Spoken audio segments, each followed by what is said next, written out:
Chers amis, nous disions dans le cours précédent que c'est important que tout juif, avant d'aller dormir, qu'il dise de façon explicite et qu'il pense véritablement dans son cœur qu'il accepte de pardonner toutes les personnes qui lui ont fait du mal. A priori, imaginez qu'un jour, j'ai causé du tort à quelqu'un. Je sais que j'ai causé du tort à un homme très religieux. Si je veux effectivement être pardonné, il faut que je fasse la démarche d'aller le voir et de lui demander qu'il me pardonne. Imaginez que moi je me dise, à quoi ça sert? Lui, de toutes les façons, je sais que c'est un juif religieux. Je sais que le soir, avant de dormir, il dit, Ribono shel olam, je pardonne à toutes les personnes qui m'ont fait du mal dans toutes les circonstances possibles et imaginables. Donc, automatiquement, il va m'avoir pardonné. Donc, à quoi ça sert que moi, j'aille le voir pour qu'il me pardonne? C'est pas nécessaire. Il me pardonne et puis voilà. Comme ça, moi, j'ai économisé un petit peu d'honneur. J'ai pas eu besoin de me rabaisser devant lui et j'ai tout gagné.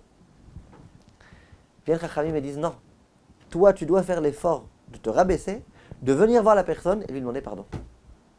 Comment ça se fait? D'abord, bien évidemment, tu as fait du mal à quelqu'un, eh bien rabaisse-toi. Et puis, il t'arrivera rien de mal si tu te rabaisses de temps en temps. Nous qui aimons bien comme ça nous élever, nous ériger, il t'arrivera rien de mal si un jour tu te rabaisses un petit peu. Mais en dehors de ça, imaginez que quelqu'un vous ait vraiment fait beaucoup de mal. Et qu'il vienne vous voir et qu'il vous dise, je sais que je t'ai fait du mal, je m'en veux énormément, tout ce que tu veux je te ferai, je suis prêt à tout te faire, etc., etc., etc. Il se rabaisse. Est-ce que vous serez prêt à le pardonner? Vous serez prêt à le pardonner. J'imagine en tous les cas.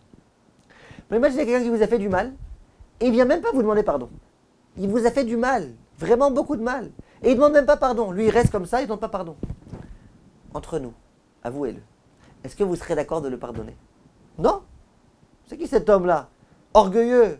Il fait du mal, il n'est même pas capable de demander pardon. Ah, mais le soir, vous dites, Yiratson, je pardonne tout le monde. D'accord? Je dis, je pardonne tout le monde. Mais pourquoi il n'est pas venu lui me demander pardon? Pourquoi il n'est pas venu? Et on risque de ne pas pardonner du fond du cœur. Or, si on ne pardonne pas du fond du cœur, eh bien, le pardon est nul et non avenu. Et c'est dur de pardonner du fond du cœur aux gens qui nous ont fait du mal. Donc pour pouvoir vraiment, il faut au moins que l'autre ait fait l'effort de venir nous voir et de se rabaisser. Un jour, quelqu'un était voir le Rav Eliyahu Loupian, alors qu'il lui avait causé du tort. Il lui a dit, Rav, je vous demande pardon pour le tort que je vous ai causé. Le Rav lui a dit, reviens me voir s'il te plaît dans 2 semaines. Au bout de 2 semaines, l'homme est revenu voir le Rav. Le Rav lui a dit, maintenant, je te pardonne. Il y a 2 semaines, quand tu es venu me voir, j'ai compris que tu m'as demandé pardon. Mais je n'étais pas encore certain que je pouvais te pardonner du fond du cœur. Pendant 2 semaines, j'ai réfléchi, j'ai travaillé sur ma émouna et sur le fait que si tu as fait quelque chose, c'est que ça me revenait, blablabla. Bla, bla, bla. Aujourd'hui, je sais que quand je te dis que je te pardonne du fond du cœur. Mais pour pouvoir pardonner du fond du cœur, il faut au moins qu'il vienne nous voir. Et le Pélé Yoet, si je ne m'abuse, donne une preuve très très forte. Il dit, regardez, imaginez que quelqu'un m'a causé du tort aujourd'hui en journée. Ce soir, je vais dormir. En tant que juif religieux, je fais la Kriyat Shema. Demain matin, je rencontre cet homme-là. Est-ce que je lui en voudrais ou pas? Je lui en voudrais. Ah, mais pourtant, tu as dit hier soir, ta Kriyat Shema, je pardonne toutes les personnes qui m'ont fait du mal. Alors, comment tu peux dire ça et d'autre part, lui en vouloir le lendemain? À tel point vrai que le Or Letzion veut dire que si quelqu'un sait qu'il ne veut pas pardonner à une personne, il ne doit pas dire ce Yehiratson-là. Mais en tous les cas, les personnes, elles disent le Yehiratson. Et le lendemain, elles continuent à en vouloir, en général, en tous les cas. C'est bien la preuve que le Yehiratson, ce n'est pas suffisant. Alors on récite, ce qu'on gagne, on gagne. Mais ce n'est pas encore suffisant. Parce que pardonner vraiment, on peut pardonner vraiment que si la personne vient nous voir et qu'elle demande pardon. C'est pour ça qu'à nous, de nous rabaisser et d'aller demander pardon à la personne. Il y a des gens qui disent pardon, la veille de Kippour, pardon. C'est pas suffisant. Il y a des personnes qui envoient un SMS, je te demande pardon.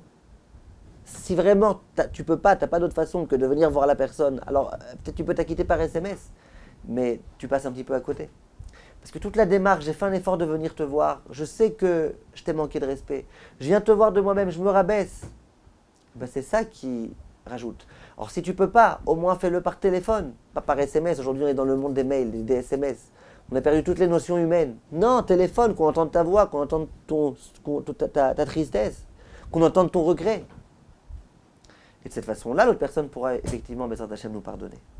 Quant à mes chers amis, et les katev et les chatem, et sefer Dovim Varukim, et Amen.